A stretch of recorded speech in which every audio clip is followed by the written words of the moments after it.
What makes a good counselor? Should emotions be key to a good counselor's decision making?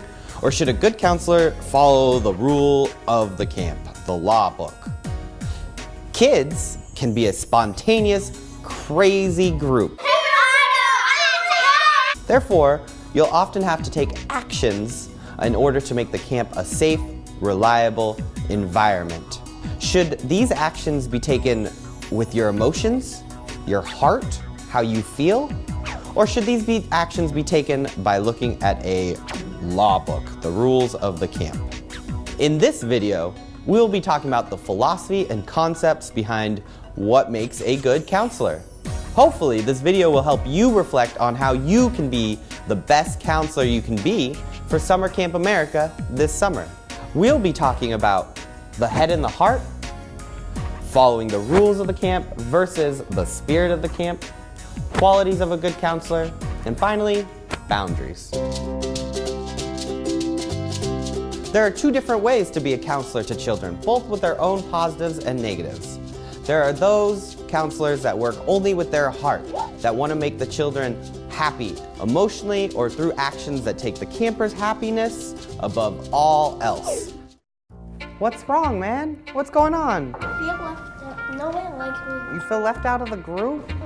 Oh, I am so sorry for you. Do you want to skip the next class? We could go for a walk, get some milkshakes.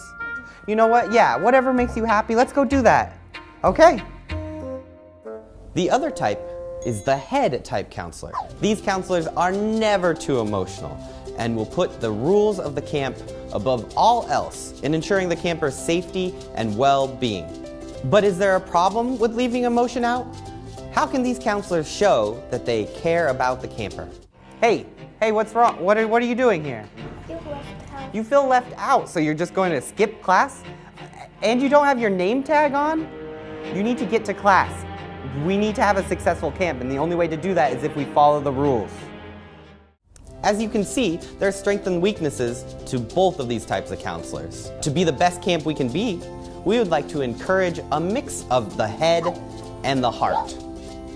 A good balance promotes positivity within the camp, which we would like to call the spirit. Counselors that follow the spirit of the camp have both their emotions and the laws of the camp in mind when making any decisions. These counselors respect the law while also promoting a high level of energy and optimism in order to connect with campers to make a better experience for everyone involved. Hey man, what's wrong? I feel left out. You feel left out from your group? Oh, you know what? Let's walk over there to your next class, and then we can talk to your group about how everyone should have a good time. Does that sound like a good idea to you? All right, great. There are many qualities to being a good counselor at camp, while also being the spirit of the camp. We are going to take a minute to look at some of these qualities. These qualities can be separated into positive and negative qualities. And while we all have some of these qualities, we are going to focus on which ones are going to be best for our camp this summer. So, I have a list of qualities. We are going to go through them and classify them as positive or negative. First up, physically aggressive. What does that mean? That means getting in campers' faces, touching the campers inappropriately, pushing, just being a bad example in an aggressive manner. Is this good or bad?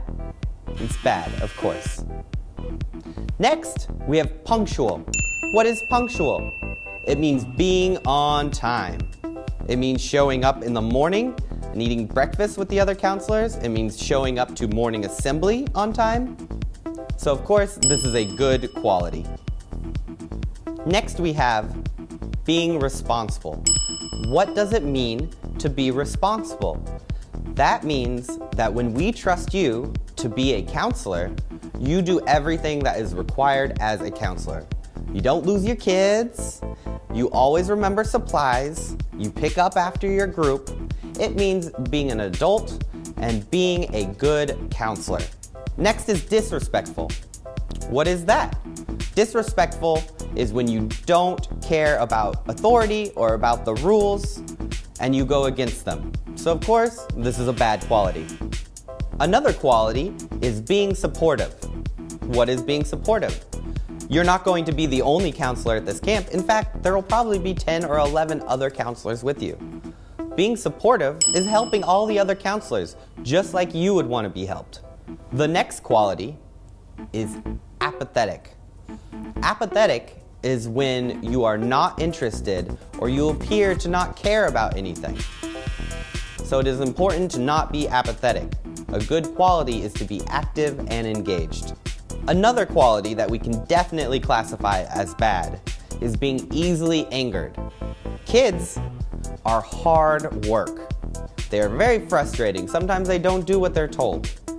However, you should work very hard on never ever being angry. Do you like telling secrets? I know I do. We call this gossiping, when you're telling secrets about other people. Is this good for camp? Definitely not. Our final quality is narrow-mindedness. Think about those words. Having a narrow mind. This means that you are not open to new things, new experiences, new foods. But what is Summer Camp America all about? It's all about new experiences. We are giving these kids a chance to do things they have never done. So is narrow-mindedness a good idea? Absolutely not. You need to be open-minded.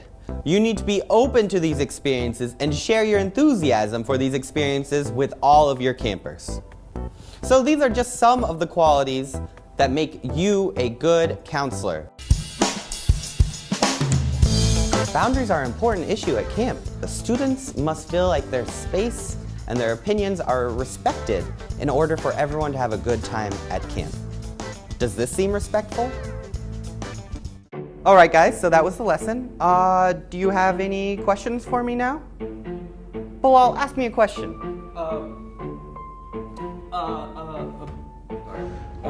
What time is lunch?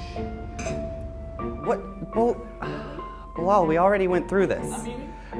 Could you try another question? Can I go to the bathroom? Yes, you can, Bilal. Everyone pat Bilal on the back. Good job, man. Way to go. Obviously, that counselor was not respecting boundaries. You must always be aware of the space students need while also keeping them engaged and involved, like this. All right, guys, so that is the end of the lesson. If you have any questions now, feel free to ask. Just raise your hand. You can ask any question. No question is stupid. Don't worry about it. What time is lunch? Lunch is going to be at 12:30, so we have about half an hour. Thank you. Okay, so what did we talk about? We talked about the head and the heart, following the law of the camp versus following the spirit of the camp, qualities of a good counselor, and boundaries. But most importantly, bring yourself. We have these ideas, and we have you. Put them together, and you will be a great addition for Summer Camp America.